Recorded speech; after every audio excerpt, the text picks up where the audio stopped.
Hello, I'm Evan Maxim with the City of Mercer Island, here to explain the provisions of the residential development standards currently being considered by the Mercer Island City Council. If adopted by the City Council, these regulations will govern both remodels and new construction of single-family homes throughout Mercer Island. The robust real estate market has led to a rapid increase in development in the region, as well as on Mercer Island.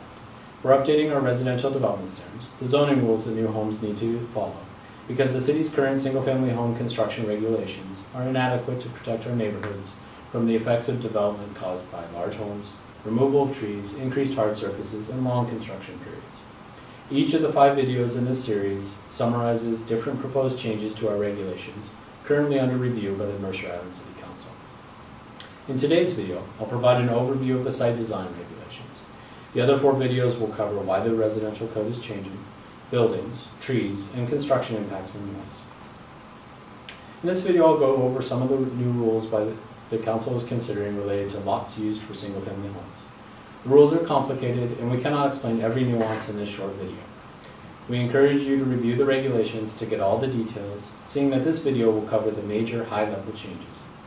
I'm going to cover 3 sets of rules, for side yard and setbacks, for fences in the front yard, and for accessory buildings, such as the pergola with the trellis roof. Council is considering changes to all 3 sets of rules in order to address problems that have come up with new construction. Let's start with side yards and setbacks. Currently, the city rules ensure that there is some area for a side yard by requiring a setback of at least 5 feet along every side yard property line. In addition, the width of all side yard setbacks added together has to total at least 15 feet. Council is considering 3 changes to the side yard setback requirement. First, to require that for very wide lots, wider than 90 feet, the total of the side yard setbacks added together cannot be less than 17% of the width of the lot. The second change is to require that the minimum side yard setback for each side yard is at least 30% of the total width. For example, on a lot that is 200 feet wide, the total width of the side yard setback added together must equal at least 34 feet, and no single side yard setback can be less than slightly more than 10 feet. The last change to the side yard setback requirement is something new. For new construction that will place a very tall wall near the side property line, the Council is considering a requirement to move that wall a bit further away. For example, new construction of a wall that's more than 15 feet tall would have to place the wall at least 7.5 feet from the side property line. Walls that are 25 feet tall or greater would need to be at least 10 feet away. Next, I'll go over the rules for fences along streets and in the front yard setbacks. In general, fences can be up to 6 feet tall along most property lines. However, the city limits the height of a fence to 3.5 feet if the fence is located within 20 feet of the street. On some lots, there's more than one property line that fronts on a street. For example, a corner lot is often limited in fence height on 2 sides. The current rules also allow a property owner to request a deviation to increase the fence height up to 6 feet along streets. The criteria for approving fence height deviations are unclear and often easily met, which has caused some concern on the part of the community. In particular, that too many fences in the front yard along the streets will create a walled-off feeling on Mercer Island. Council is considering a few changes to these rules. First, the Council is considering getting rid of fence height deviations.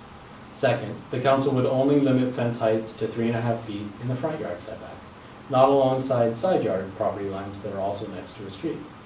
Finally, the Council is considering an allowance for fences in the front yard to be at least 6 feet tall if the fence is along a busy section of street and the fence is designed to accommodate some landscaping along the street frontage.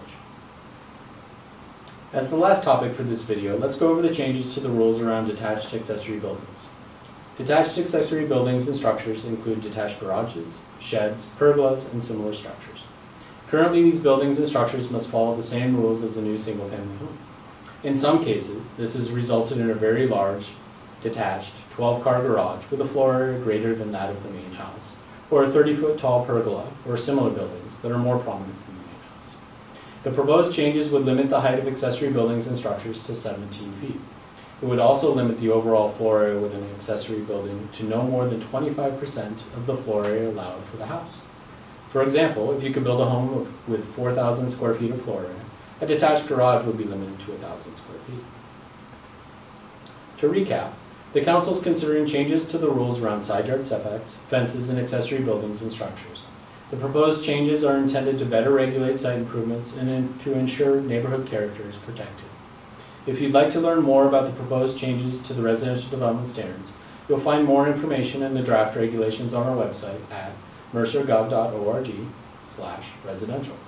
The City Council will continue to discuss these proposed regulations at 2 upcoming meetings, Tuesday, September 5th and Tuesday, September 9th, beginning at 7 p.m. in Mercer Island City Hall.